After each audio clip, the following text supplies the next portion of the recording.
Hello, everyone. Welcome to the Center for Spiritual Living Victoria Online. It's a pleasure to have you here with us today.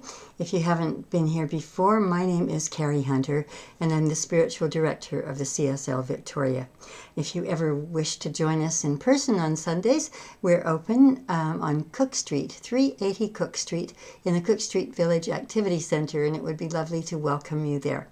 We're observing all of the necessary protocols right now for COVID, and are very mindful of keeping everybody safe. So you can feel free to come and feel safe in our environment. Today my message is titled, What Are You Made Of? Or What Are We Made Of? And as I was thinking about this week, I was remembering my grandfather when I was, as he called me, knee-high to a grasshopper. In other words, a very little girl. He taught me to say that little girls are made of sugar and spice and everything nice, and little boys are made of snakes and snails and puppy dogs' tails. And I kind of knew that that was just for fun, and I used to take great delight in saying it. He would come up to me and say, so what are you made of? And I would say snakes and snails and puppy dogs' tails, and then every once in a while, just to be mischievous, I would I would then reverse it the other way around, and he would laugh and laugh and laugh, and he had this great big belly that just kind of jiggled up and down when he laughed. So it was always a delightful memory to have. And of course, if somebody asked me that question when I were in middle school or high school, I would probably revert to biology class and talk about that. And then, of course, growing up, too, I recall hearing people saying, oh, that person is just made of the right stuff. And that always meant that that person was really grounded and solid and reliable, somebody you could just count on in the worst of times and in the best of times. And of course, once we get into our spiritual teaching, it all changes when somebody says, what are you made of? I'm fond of saying, and you've probably heard it many times, that, we're spirit having a human experience. We're all containers of God's stuff. Something that came back to me this week as I was thinking about this was, I had read one of Greg Braden's books a couple of years ago and did a few talks on it on Sundays. And one of the things that I absolutely loved was when he wrote about being at St. Catherine's Monastery on the side of Mount Sinai. And he spent a considerable amount of time there and was finally given permission to go into the library there. He was able to go through ancient scriptures, ancient texts that were more than 2,000 years old, and some of them, a little bit more recent than 2,000 years. But what he discovered as he was going through the texts, and a lot of them Hebrew, was that there was no name for God. There were some letters for God, but in the Hebrew language, there are no vowels. And so he discovered that with the various letters of the Hebrew alphabet, that there were numbers beside them. And each letter had a sound according to the number that was beside it. And so the closest that he could come to the name God, which is something that probably most of you have heard about anyway, was Yahweh. But what intrigued him as he went through the Hebrew letters for Yahweh and translated those into English, that those letters made up the elements that are in our DNA. And he said, God left a calling card. The name of God is in our DNA. The name of God is our DNA. God is our DNA.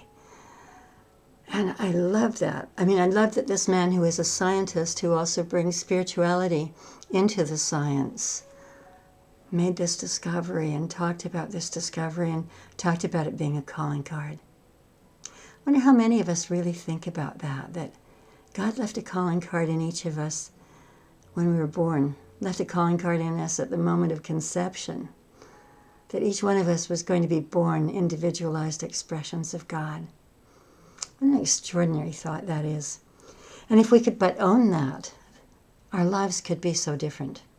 And the thing is that we hear it, we read it, we kind of get it, we lose it. But do we focus upon this all the time? Are we consciously aware every moment of every day of the truth of who we are? If we were, we wouldn't have any problems in our lives. If everyone in this planet could be aware, we wouldn't have any problems anywhere. So we still have some work to do.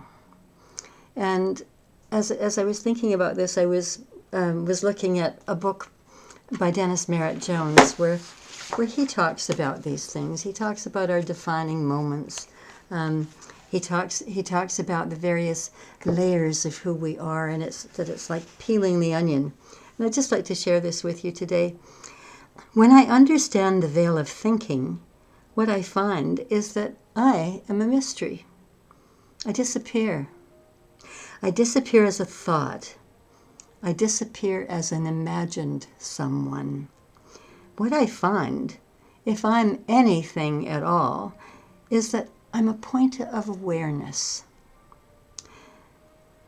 I'm recognizing that everything I think about myself isn't really what I am. Nobody told us that what we are is a point of awareness. No one told us that we're pure spirit. What we were taught was to identify with our names, our birth dates. We were taught to identify with all the memories our mind collects about the past. When you stand in your own authority, based in your own direct experience, you meet the ultimate mystery of who you are. And then Dennis says, start asking yourself questions. Ask yourself, who am I? And what am I? Beyond the label of being male or female, who am I? Beyond the label of being a spouse, who am I? Beyond the label of what I do for a living, who am I? Beyond the label of being a mother, who am I? Beyond the label of being a teacher, who am I? And he says, keep asking those questions of yourself, and keep asking them until there's nowhere left to go. You can't think of another thing that you can use to define yourself. And he said, and then you have to move into a place of awareness. You have to move into a place where you start to really comprehend that there is a you that is far beyond any of those things with which you identify. And that's when we start really beginning to realize that we are a point of awareness. I love that expression. I'm a point of awareness. I'm either that, or I'm stuck in fear, I'm stuck in negativity, I'm stuck in, oh, woe is me. When I know that I'm a point of awareness, that I am part of God, when I really, really know that, I can't be in fear because God isn't afraid. And so there's all of this power within me and within you, equal amounts in each of us. We're all born with it, and we all have the same amount to work with. The question is, are we going to be awake to it, or are we just going to sleep our way through it and have the same old going on in our lives all the time? Are we going to be bemoaning the fact that we live in a world that is filled with COVID right now? Are we going to be complaining about that? Are we going to be complaining about self-isolation if we have to do that? Are we complaining about the weather? Are we complaining about the rain? Are we complaining about the heat, when it's hot? Are we complaining that we can't travel? Are we complaining that our borders are closed? Are we complaining about the soup being cold or, the porridge being too hot? When life is just a complaint, when we're looking at negativity, what we're really doing is telling God really how big our problems are, and how negative things are in our lives. What we need to be doing is telling our problems and telling our negativity how big our God is. And when you think about it that way, when you think about how big our God is everywhere, in everyone, in everything, unlimited. There's no place where you begin or I begin and God leaves off. We're containers of the divine. We were born containers of spirit, having a human experience.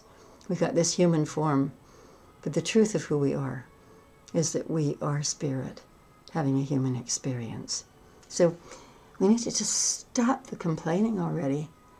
And stop the negativity and stop thinking that we've been dealt, a bad hand in life. Life is what we make it. Life is what we choose it to be. And that has to do with how we think. That has to do with how we think about it.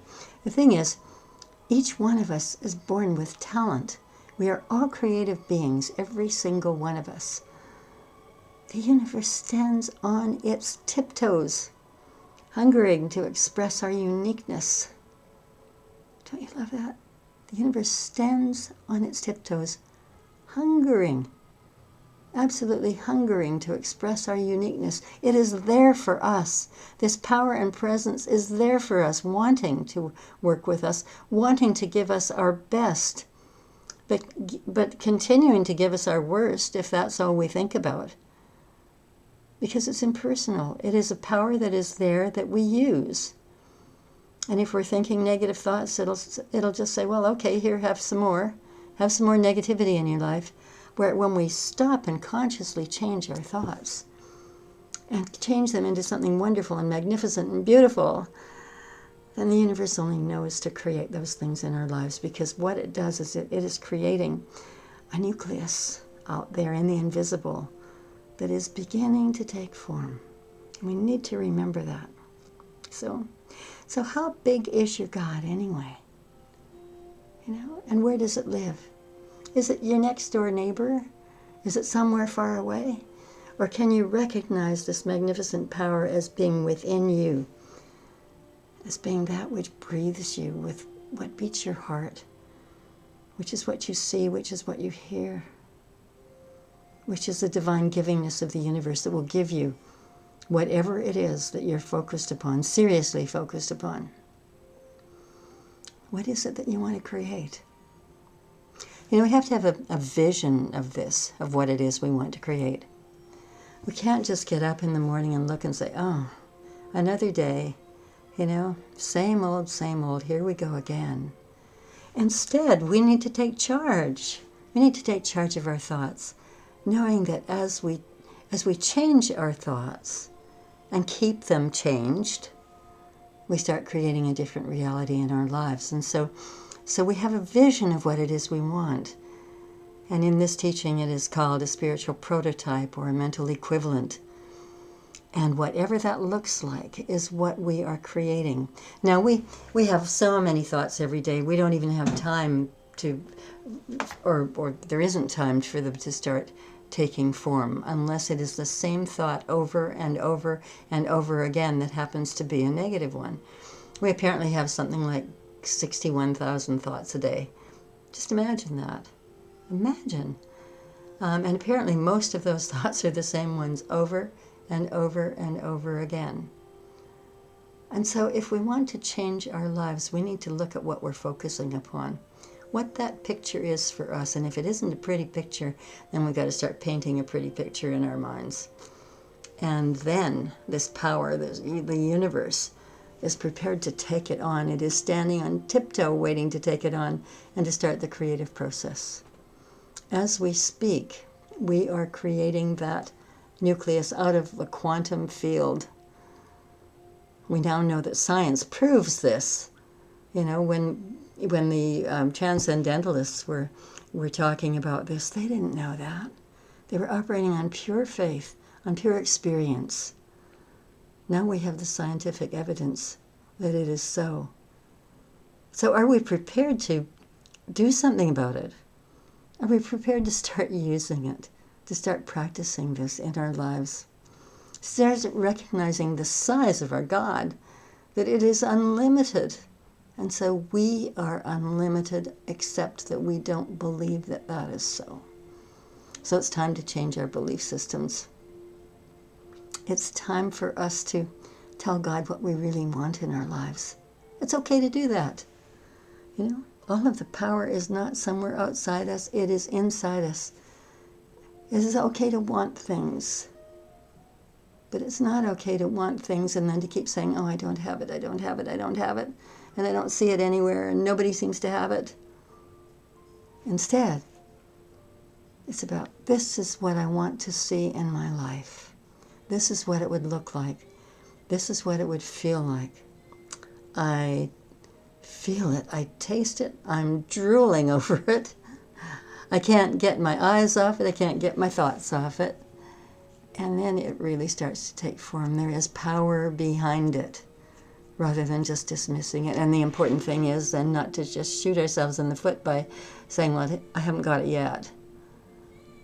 Because that diminishes the power right then and there. So we've got to keep it up day after day after day. You know, we're all walking, breathing solutions to every problem that exists on this planet. Think about that. We are the solutions. Buddhists don't think we are. And instead, we spend our time moaning and groaning about what life looks like out there and all of the problems that exist and all of the awful things that are there, instead of doing something about it.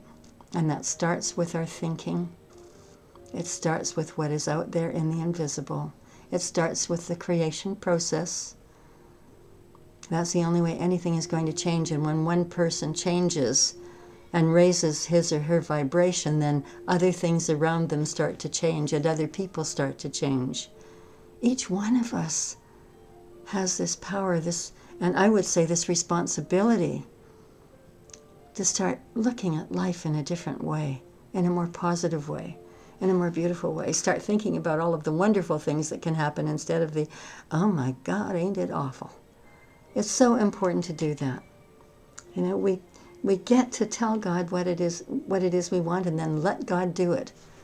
You know, we don't get on an airplane with our ticket in hand and then go to the pilot and say, I don't think you know how to get to Tahiti. You know, let me be the pilot and you sit in the co-pilot seat. That may sound a little dramatic. It is dramatic. But point to be made, how often do we look at our lives and look at what's going on around us and then start to think that we know better? You know, that we can take it on ourselves. This is a big problem, so, you know, I've got to push God out of it because, you know, I've got to take control of this myself. How often do we just want to be in control? And when we do that, we're just banishing our intuition. We're shutting it off. And that intuition is that divine voice, is that divine message from God that we get. You know, if we're making God the co-pilot, then we're sitting in the wrong seat. God has to be the pilot of our lives. And we need to communicate to the pilot, to God, exactly what it is we want, where we want to go, what we want to do, what kind of support we need, and then allowing that support to come through that power that is within us. How big is our God? Our God is magnificent. Absolutely magnificent. We need to own this. And we need to stop trying to force things to happen. As I said, when we're forcing it, when it's, I'm going to get this happening, I'm going to make it happen no matter what. Nothing's going to get in my way. You know, I can fix this. And so putting all of my energy on how I'm going to fix it and getting out there and starting to fix. And again, the intuition is just gone.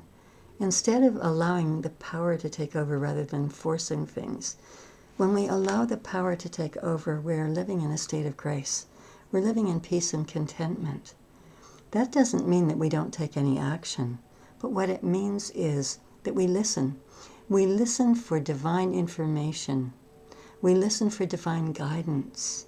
And then we follow the guidance, rather than us determining just how we are going to fix things and kind of gritting our teeth together and making it difficult for ourselves. We can make it so much easier. And you know, when we're first starting out, I was just saying to a class of mine the other day, you know, draw a line down the center of a page or fold the page in half, and at the top of one half of it, write, what is mine to do? And then on the other side, what is God's to do? And then start making a list of things that you know that you can accomplish to make things happen. But where you feel stuck or overwhelmed, put that on your list for God to do. And then start taking the baby steps to make things happen. I heard somebody the other day say, you know, if you hate exercise, but you know that you should be exercising, and if you've got a treadmill, then just stand on the treadmill for a few minutes. Don't even turn it on, just stand there. And then the next day turn it on and walk for a minute. And the next day for 2 minutes. And I was saying to my class, if it's exercise that you want, then, and you really don't want to get out there and walk, but you know that you should, start by putting on your running shoes one day and just sit with those on. And then the next day put on your runners and go out and sit on the front porch. And the next day put your runners on, go out in the front porch and then walk to the gate. And the next day walk beyond the gate, go a half a block and then go a block. And what you find is that each day it gets easier and easier. And the thing is that with whatever it is that we're doing, whether it's exercise or wanting to accomplish something different in our lives, it's about taking those baby steps first. I often say, well, I want to relearn French, and I want to learn Italian, and I want to learn more Spanish than I already know, and I want to take a course in watercolors, and I'd like to run 10Ks, and I'd like to read a book every 2 days. Well, the thing is with me is I want to do it all at once. And then, of course, that's self-defeating. We're not able to do everything at once. So let us choose the one thing that we really want to do right now, and then begin step by step, knowing that we are fully supported. And then comes the day, and it's usually after the 21st day, where it has become a habit. That's kind of a magic number, 21 days. It's become a habit, and it's become such a habit that you don't want to give it up because you love doing it. And then you keep on and you keep on, and it gets better and better. So that's the way we begin, and then we start to see things changing in our lives. We start to see things manifesting. And we may think at first, oh, that's, just a coincidence. I might start with an image in my mind, a mental equivalent of going to the bank. And there isn't a lineup. I get to go directly to the teller. Or I'm in the grocery store, and there's no lineup at the checkout. I get to just breeze through that. That's the image in my mind. And then I might find that I go to the bank and there's no lineup, and I go to the grocery store and there's no lineup, and I think, wow, this must be some kind of coincidence because I was just thinking about that. That's what I was really wanting. Well, it's not a coincidence. You have started to create this in your mind. One of the examples that I love that Ernest Holmes used to talk about was, so many of us say, oh, well, we always get a parking lot exactly where a parking space, wherever we want to park our cars or vehicles. And Ernest Holmes used to call that Doris Day parking. Doris Day used to attend his services in Beverly Hills, and she always said she got a parking spot wherever she went. So I love to say, oh, Doris Day parking, when I see that perfect spot exactly where I'm going, because that's what he used to say. But the thing is, when we believe this, when we know that it's always there for us, it's always there. It always shows up. And those things are that's small stuff. We can all create parking lot or parking spaces. We can all create, easy access to the teller at the bank, easy access to the cashier in the grocery store. That's small stuff. But the thing is, in the mind of God, there is no big and there's no small. Absolutely everything is possible. So we need to amp up our vibration. We need to amp up our desires. It's okay to want things. It's okay to have desires for things. And nothing is too small, except in our thinking. So why not give it a try? That's just melt into the divinity, melt into God's stuff, and do it gently and easily, and and don't let the words trigger you. I know I'm using the word God a lot, and I do that at my center, and sometimes I'll invoke the name Jesus, and it makes some people squirm. Not everybody is comfortable with it because many people have been wounded in other churches, or wounded as a result of some Christian teachings, or wounded because of some things that that spiritual leaders have done. And I always say, acknowledge that there are wounds there when you hear the words and they trigger you, but know that you're in a safe place to heal. And use the name God. I mean, you can use any name you want. You can call it Spirit. You can call it the Source. You can call it the Universe. You can call it Intelligence. You can call it Creator. Doesn't matter what you call it. It responds to every name, but we need to get rid of the trigger points, the things that really set us off.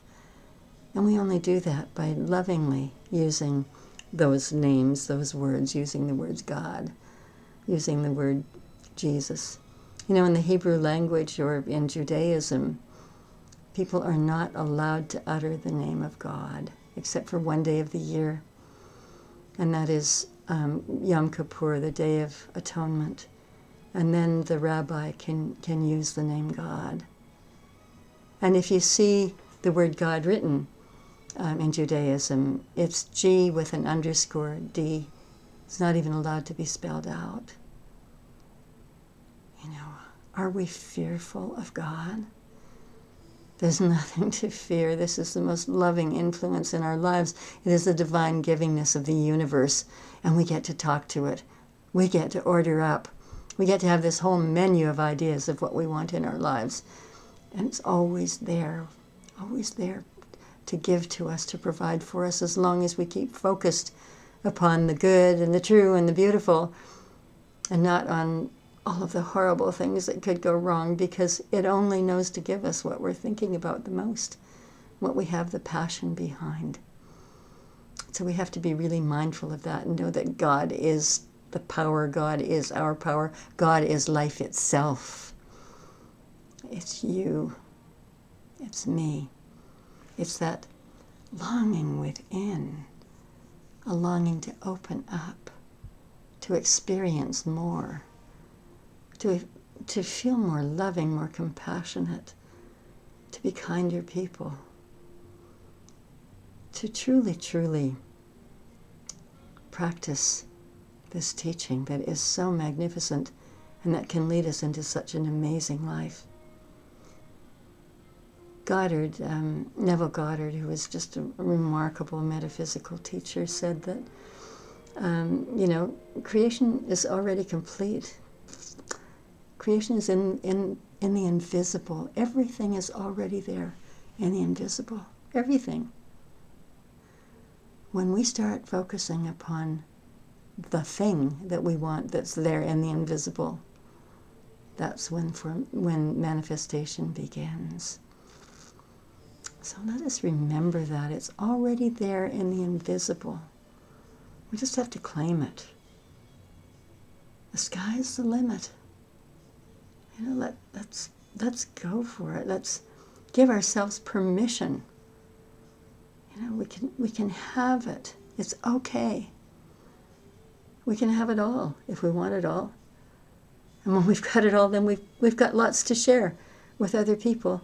We can do all kinds of good works when we have it all, rather than moaning and groaning about what we don't have and what the rest of the world doesn't have either.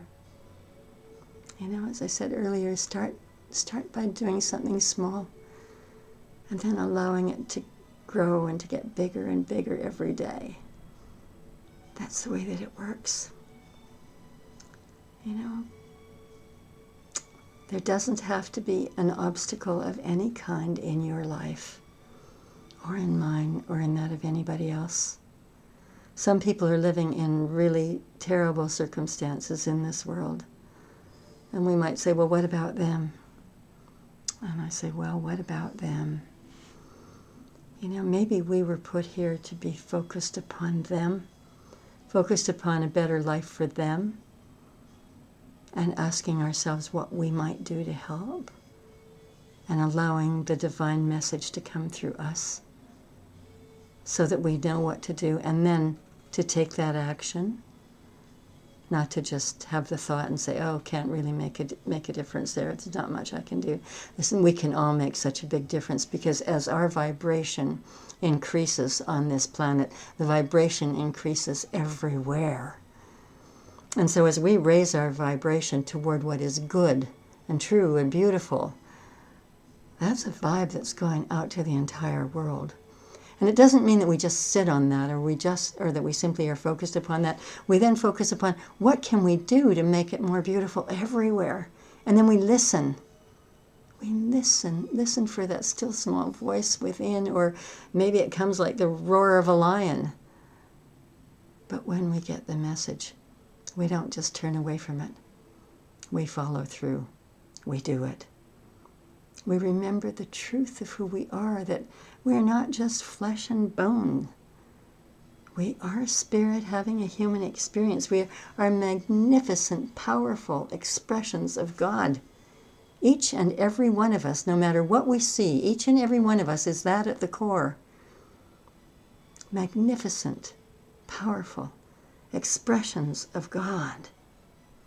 And when we really get this, when we really understand this, when we really own this as our lives, then we know that the most fabulous lives can be ours. We know that life really rocks. Let's go for it. When we do, we're following our divine purpose on this planet. Life does rock, and you rock. You are a magnificent expression of God right here, right now on this planet. Let's go for it. And so it is. Thanks for being with me today. I've really enjoyed this, and I look forward to seeing you again. And also, from time to time, I like to direct you to our website, which is cslvictoria.org. And there, if you feel so inclined, you can make a donation to our center, which keeps everything flowing along beautifully in our lives.